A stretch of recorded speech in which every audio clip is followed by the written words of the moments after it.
Hi, I'm Sam. I'm a partner here at FFT. We're an independent firm of chartered accountants based in Manchester. I've been working here for 6 years. We are a general practice, so we are dealing with clients of all shapes and sizes in all sorts of industries. We do have some sectors where we have specialities, but we really are happy and enjoy dealing with anyone. My experience or my training was as an auditor. I worked at some much larger firms than we are. And I kind of see myself as someone who's worked at firms of all sizes. I've worked at a Big Four firm, I've worked at a mid-tier firm, and now I've worked at FFT. So I feel like I've got a good view of the whole spectrum of accountancy firms. And I think that's an advantage in it. And it really shows me that actually the quality that we have at a firm like FFT quite often matches and exceeds the larger firms, and that is because we can't afford to have people here who aren't strong. Everyone here has to be strong, whereas you can carry a little bit of dead weight at the largest firms. So you find that the quality is more consistent where we are, and also we're able to control our standards better as well. Hi, I'm Adam. I'm a partner here at FFT Accountants. I started at FFT as a trainee some 19 years ago, and I've held a variety of roles here at FFT. 8 years ago, I became a director, and now I look after a varied portfolio of clients of all sizes and in all sectors. We feel that FFT as an independent practice offers a great service to all our clients. We're able to put our clients front and centre and really be there to offer them the best advice and the best service.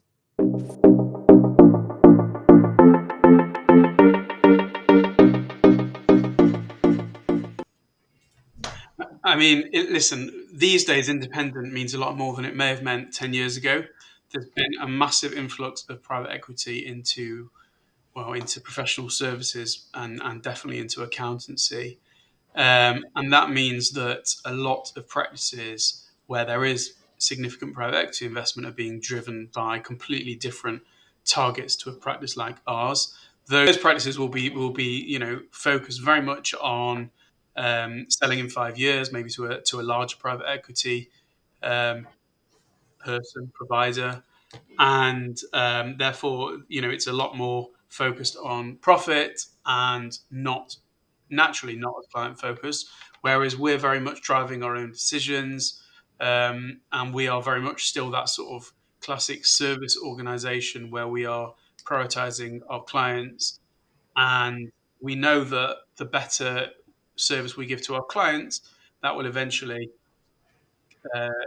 be in the best for us as well. So we're very much client driven. If a client makes a suggestion, we are able to take that on board and make changes. It means that we're smaller and therefore more agile. So in terms of making changes, we can actually apply those if we consider it necessary and apply it quickly.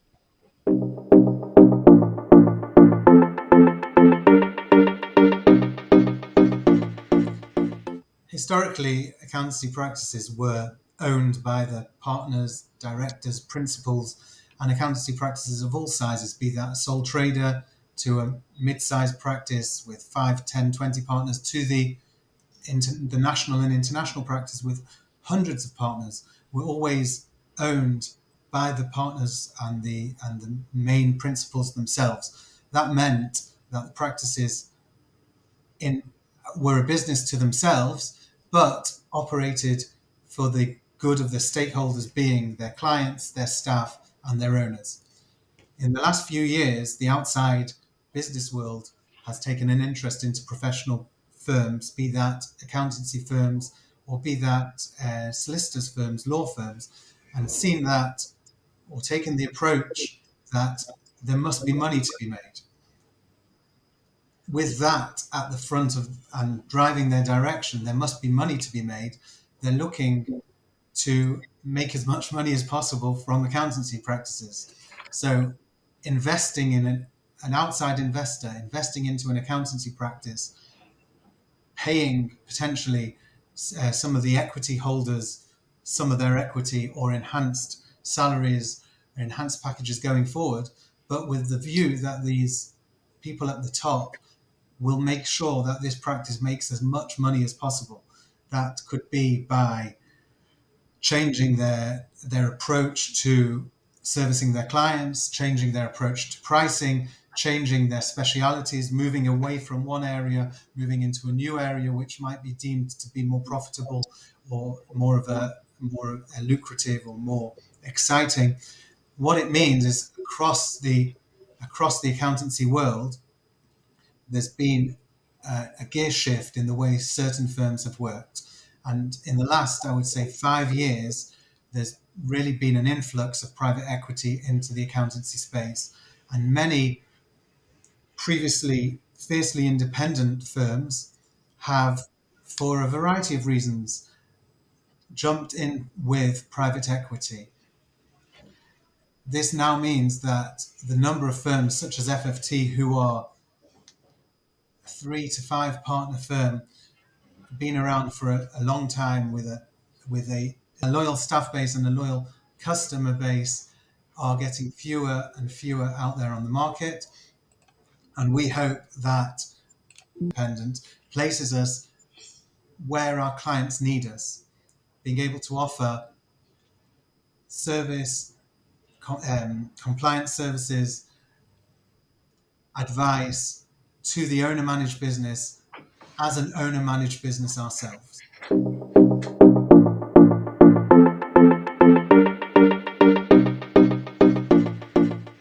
My impression as a professional looking outside into these firms, so with a minimal exposure to that, but also speaking to people who have been clients of these firms, is that they feel like they're just a number. They are just a fact and figure.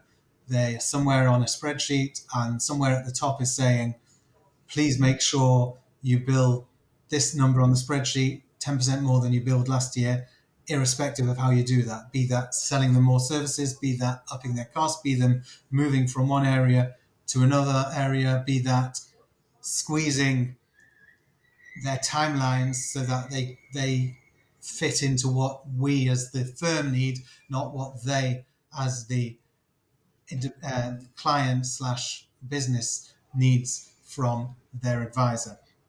So once they become just a fact and a figure, they no longer are dealing with a firm who treats them as individuals, and they're no longer dealing with individuals within a firm who can afford to treat them as individuals. So those some of the relationships which have been built up over a number of years, some of the key people who they've always dealt with and they feel secure with, are now unable to freely give them the time and attention that they always have done because of external or internal pressures from other stakeholders in the accountancy firm.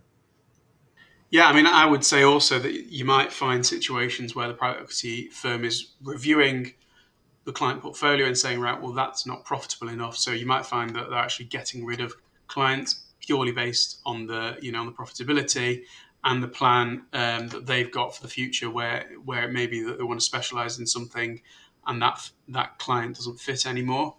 I would also say that there may be significant changes in the people that they're dealing with, or the way the teams working with that client are constructed. So there may be big changes in personnel, and I think our clients certainly value having as much consistency in personnel as possible. So I think that there'd be significant change all round.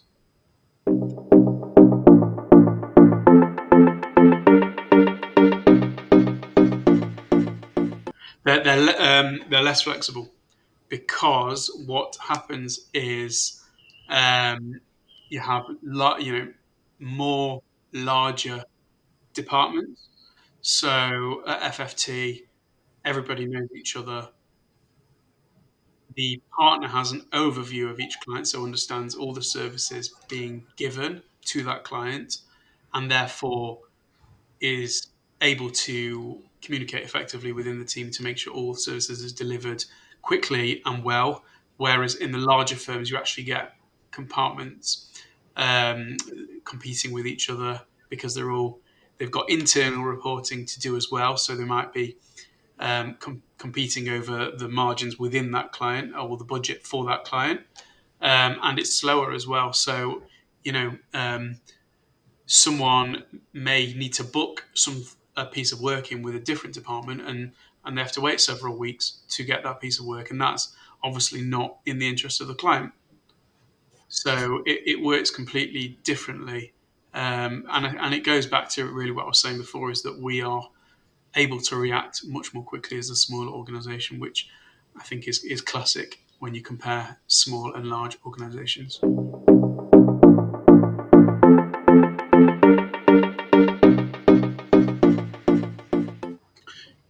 I think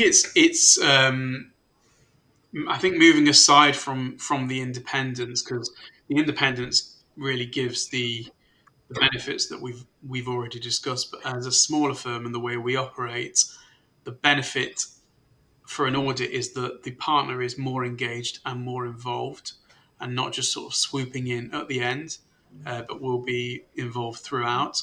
Is that we have consistency of audit teams. We don't just necessarily have um, trainees or graduates that have been working here for several weeks, um, having a huge involvement in the audit. Of course, we have them within our team, but actually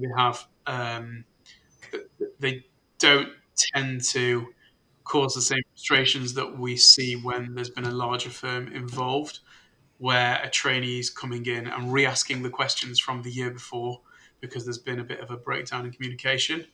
So we tend to not end up with that issue. We also tend to have a better overview. So yes, we're the auditor, but we also understand the big picture. Whereas in a larger firm, the partner really only has visibility of the audit of that client, and is really limited in the wider knowledge of the client. So that's a massive advantage as well.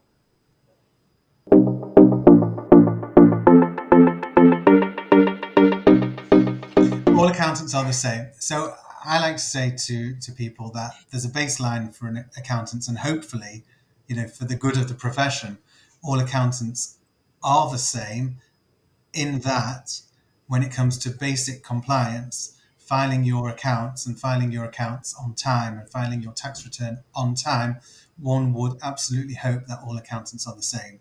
Practically, we've heard from clients who've joined us from other accountants, or we've come across it ourselves when needing to look at other people's work from previous years when we've taken on a new client. Unfortunately, there are varying standards in the industry, as one would expect, as in all industries, and there are some accountants or some occasions where accountants have failed at this very basic level. So one would hope that all accountants are the same in that we can produce accounts and tax returns accurately and on time. But unfortunately, even at that first stage, that's not always the case. I would add in here that anyone can call themselves an accountant, and one doesn't need to be qualified to be an accountant. One doesn't need to be regulated by ICAW, who we are regulated by, or the ACCA, or any of the other bodies, to call oneself an accountant. And that's not to say that anyone who isn't qualified isn't a good accountant / bookkeeper / anything / business advisor. But there are, unfortunately, a range of standards in the industry, which means that even some of the basic level that one would hope for, there's not always that consistency. But moving on to the next part of the question, are all accountants the same when it comes to additional services and the value added that we can offer to our clients, be that around business advisory, be that around relationships with clients, and understand, as Sam just said, sometimes understanding the whole picture, understanding family relationships, understanding the history of a business. We feel that our position as trusted advisor to businesses for now over 60 years, obviously Sam and myself haven't been around for that whole time, but Freeman Frankel Taylor has been around for almost 60 years, and that wealth of experience, that wealth of knowledge, that wealth of client relationship has built up over that time, which means that sitting here and now, FFT is in a position to not just do the baseline that we've spoken about, but really offer further and more advanced services to our clients in and around business advisory, in and around strategic planning, in and around understanding the business, and as I mentioned before, owner managed businesses, all the different motivations which goes into an owner managed business, not just always bottom line profit and tax of the business itself. There are many things which can go into it, the family relationships, making sure that various family members are all playing their part and getting what they want out of a business. We're there as business advisors to be able to sit there and help our clients throughout their business journey.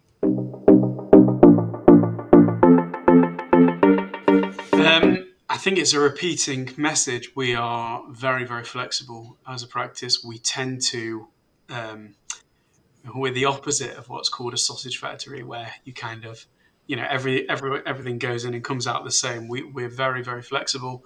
So we go with what our client, we take our client's lead basically, and we're happy to have the regular meetings, but also happy to sit in the background, as you say, and do as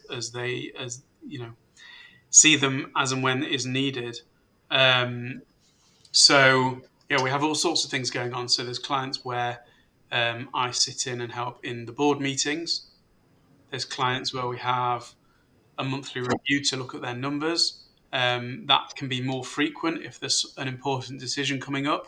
So if they want to make a big pension contribution, or they've got a big tax bill coming up and we're trying to monitor the numbers, we can do that more frequently. But also that can then drop off if there's no need for it and the client doesn't feel like they need that service at the same level for the next period of time. So really, there's a genuine flexibility there in how we deal with that.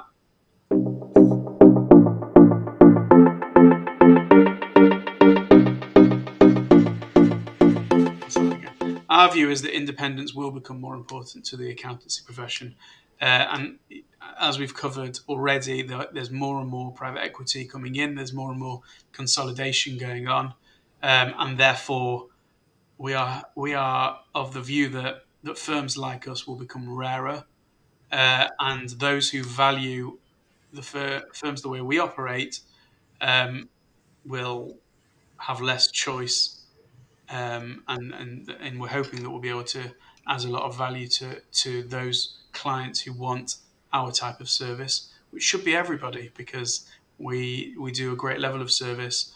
I think, just in terms of what sets us apart, is we're not bogged down by all of the bureaucracy of the largest firms and the private equity. We are very, very responsive to our clients. It's very simple, but we really do try and respond and talk to our clients within a day of any query, any question, any issue that arises. So we're very responsive, and that really does come from the independence and from us being able to manage our clients the way we want to manage them. And I don't know if it's a good thing or bad thing, but I always viewed FFT as a perfect a perfect mix, because we often operate a lot like a sole trader accountant that's grown, which means that the partners have our portfolios. We really oversee it. We really understand all the circumstances of all our individual clients, but then we have the advantages of the larger firms because we've got a big enough group of people here to be able to deliver a strong service, to ensure that things like holidays don't cause an issue for our clients, and to have enough knowledge and experience within our team to be able to handle any situation. I don't know if it's a good or bad analogy, but I like to think of us as a bit like GPs, a bit like doctors. We're a general practice, and doctors, your regular doctor is also a general practitioner. So as general practice partners, we have to know something about everything, and actually quite a lot about everything.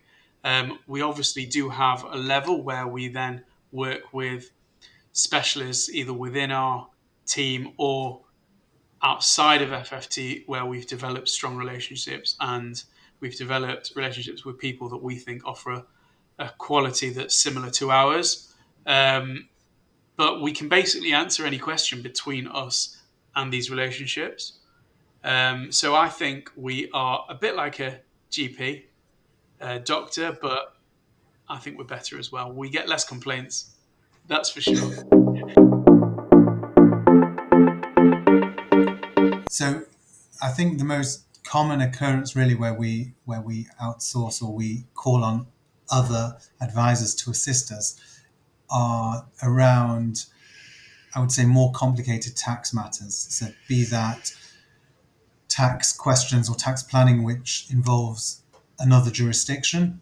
Obviously, our area of expertise is the UK, and we don't specialize or give advice beyond the UK, but quite often clients will have a question which involves an overseas transaction or relocating overseas, etc. So we need to then liaise or consult with tax advisors who are either based in that jurisdiction or have specialist knowledge of that jurisdiction, so we can make sure that our clients are getting the the advice as a whole, which takes into account any UK considerations as well as considerations abroad. The other area, again, generally tax areas where we consult would be around some more complicated restructuring. Again, we do deal with uh, groups of companies and creating groups, etc. But sometimes there can be some complications in that, and we might take some additional advice just to make sure that whatever we're proposing to our clients or proposing to HMRC will be compliant, and not just compliant, but for the best of the client too.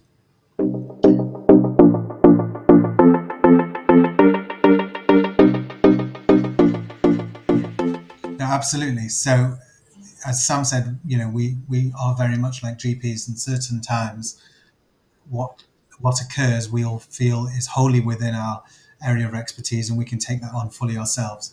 But sometimes, as quite often with a GP, they're going to refer someone to a specialist at whichever hospital, and that is the best person in this region to deal with what you are doing, because they do that all day, every day.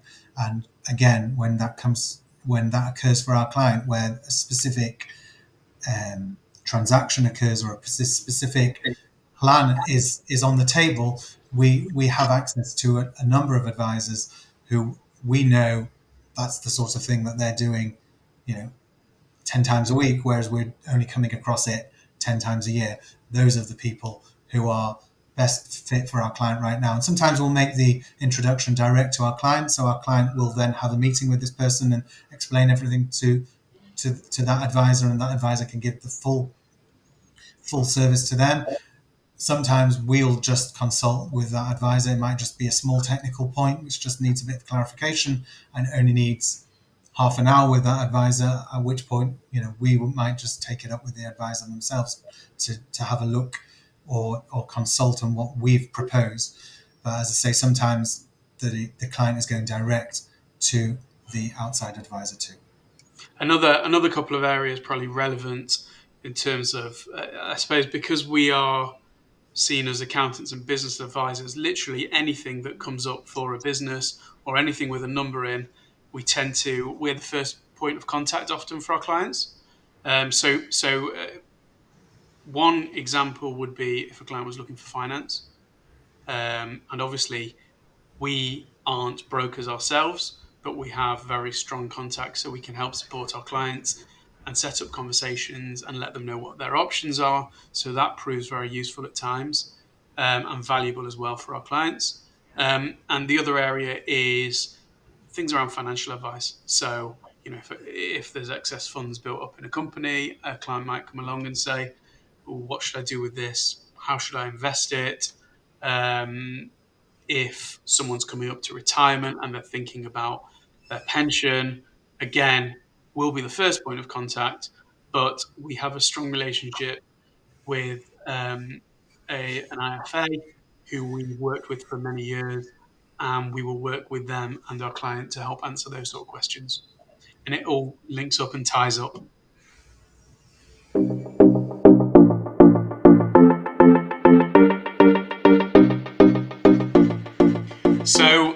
So for me, I've got a client that comes to mind. I've only been at FFT as we started by saying, for 6 years, and this client has been an FFT client for many, many more years than that. But even in the 6-year period that I've looked after this client, a huge amount has happened.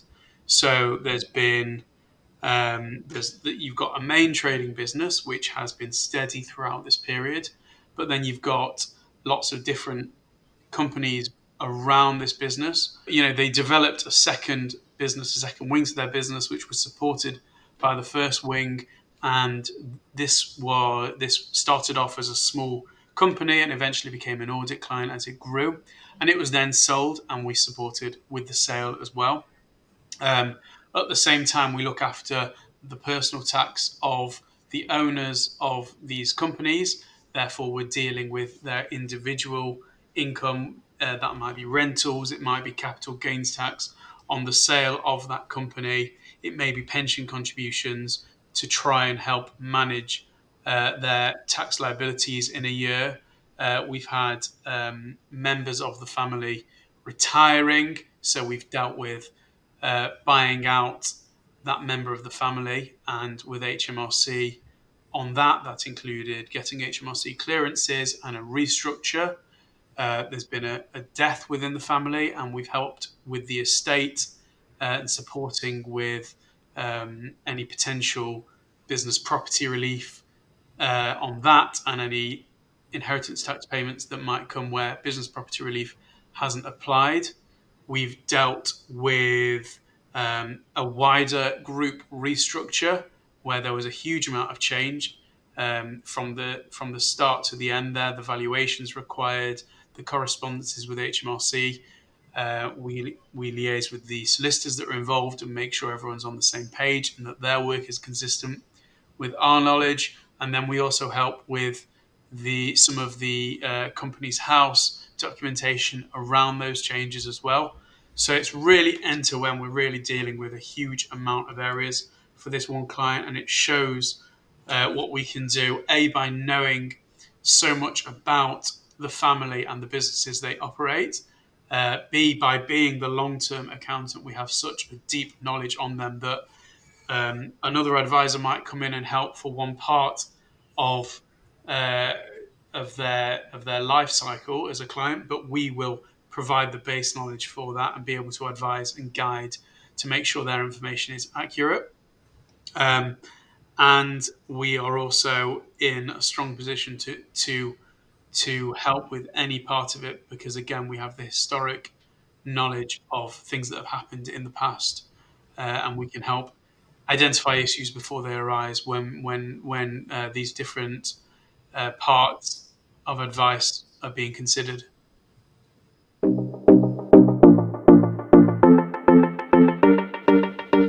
Thanks again, everyone, for joining us. We hope you've enjoyed. It's been our first podcast, so a little bit of an experiment, but we hope to do more in the future.